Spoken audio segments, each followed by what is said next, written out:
So let's talk about something incredibly frustrating. You could be walking 10,000 steps every single day, you're watching what you eat, you feel like you're doing everything right, and yet that stubborn belly fat just will not budge. But what if the problem isn't about how much you're doing, but when you're doing it? What if the actual key to unlocking all that stored fat is hiding in the first 30 minutes of your day? Okay, so what is going on here? If you've been putting in all this work and you're just not seeing the results you want around your middle, the reason might be a lot simpler than you think. You're probably just burning the wrong fuel. You're using the energy you just ate instead of tapping into the energy you've had stored away for years. Think about it this way. Your body has two different fuel tanks. When you get up, eat a bowl of cereal or maybe a piece of toast, and then go for your walk, your body is always going to use the easiest fuel available, and that's the cereal. Now that's great for your heart, it's good for you, but you're not even touching your main reserves. The whole goal here is to force your body to switch over to that other tank, your stored body fat. Now, this is especially true for those of us over 40. See, belly fat isn't just this passive stuff sitting there. Oh no, it's an active hormone-sensitive tissue. And what that means is that it's basically being kept under lock and key by two really powerful hormones that decide whether you store fat or you burn it. Okay, meet the first gatekeeper, insulin. Anytime you eat, your body releases insulin. Its main job is to take the energy from that food and pack it away for later. So when insulin levels are high, your body is in full-on storage mode. The doors to your fat cells are effectively locked from the outside. You can't burn stored fat. It's a biological switch. And then there's the second gatekeeper, cortisol, the stress hormone. You know, in our crazy modern world, a lot of us are running on chronic stress. While high cortisol levels send this constant panic signal to your body, telling it to hoard energy for some threat that it thinks is coming. And its favorite place to store that emergency fuel? You guessed it, right around your midsection, protecting your organs. So we've got these two hormonal locks keeping your fat cells shut tight. But the good news is your body also has a metabolic key that can open them both. And the secret to finding it is all in what you do the moment you wake up. And this is where the magic happens. When you wake up in the morning, you've naturally been fasting for 8, maybe 12 hours. Your body has used up all that easy access energy from last night's dinner. This means your insulin levels are at their absolute lowest, and that first hormonal lock, the one insulin controls, is already wide open.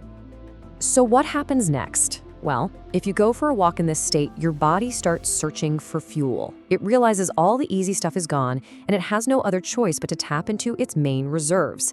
It is forced to start pulling energy directly from your stored body fat just to power your muscles. Now, this isn't just some nice theory. It's actually backed by some pretty fascinating clinical research. For example, there was a study published in the British Journal of Nutrition that tested this exact idea. And what they found is pretty remarkable. 20%. That's the number. The researchers found that one group of people burned 20% more of something absolutely crucial than the other group, just by changing one little thing in their morning routine. And here's what they found. The study had two groups who did the exact same walk for the exact same amount of time. The only difference? As you can see right here, one group ate breakfast first while the other walked on a completely empty stomach. The results were just stunning. The fasted group burned up to 20% more stored body fat. And why? Because with their insulin levels low, the biological doors to their fat cells were just wide open for business. But wait, it actually gets even better. Remember that second lock, cortisol? Well, it turns out that a brisk walk in the quiet of the morning acts as a natural pressure release valve. That combination of rhythmic movement and fresh air actively lowers your circulating stress hormones. This helps unlock that second door and tells your body it's safe to finally let go of that stored belly fat. Okay, so we get the why. Now let's get practical. Let's build the exact blueprint for turning this metabolic key every single morning. How long should you walk? What's the right pace? Let's break it all down. The first crucial thing here is timing. While any walk is good for you, the real magic, as this timeline shows, happens after about 15 minutes. That's when your body has finally used up any leftover easy energy from the night before, and it fully shifts into a fat-burning rhythm. So the sweet spot for maximizing this effect is right around 30 to 45 minutes of steady walking. So what about intensity? How fast should you go? You do not need to sprint. In fact, if you push way too hard in a fasted state, you can actually spike your stress hormones, which is the exact opposite of what we want. The ideal zone is a brisk, moderate pace. Just think of it like you're walking with purpose. Maybe you're a little bit late for a meeting. Your heart rate's up, but you can still hold a conversation. So here's the simple routine. Wake up and immediately hydrate. Water is absolutely essential because a dehydrated body just can't metabolize fat efficiently. A cup of plain black coffee can also give you a little boost to your metabolism. Then get out for your 30 to 45-minute walk.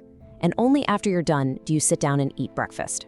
Now, this whole process is incredibly powerful, but you know what? It's also really delicate. There is one super common mistake that can completely break the key and slam that fat-burning window shut before you even step out the door.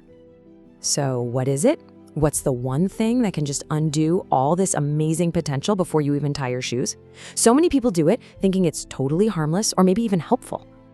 It's these things, these seemingly harmless things.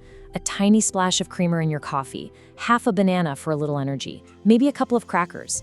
From a metabolic standpoint, even these tiny amounts, like what you see here, they change the entire game.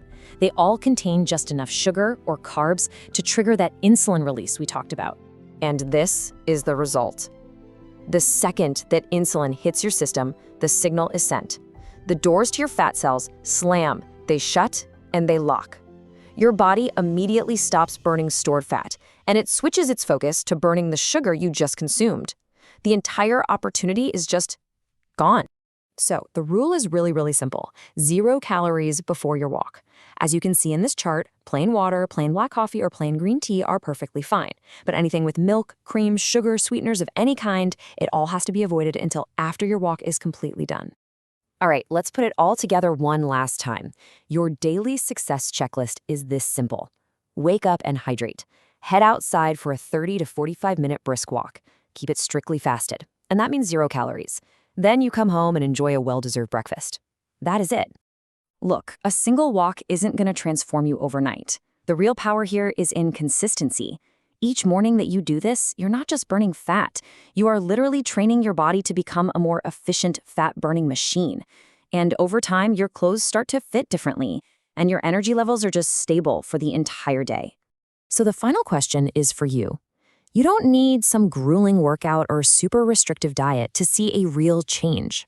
All you need is a pair of walking shoes and the consistency to just step out the door before you have breakfast. So will you give your body the chance to do what it's actually designed to do tomorrow morning?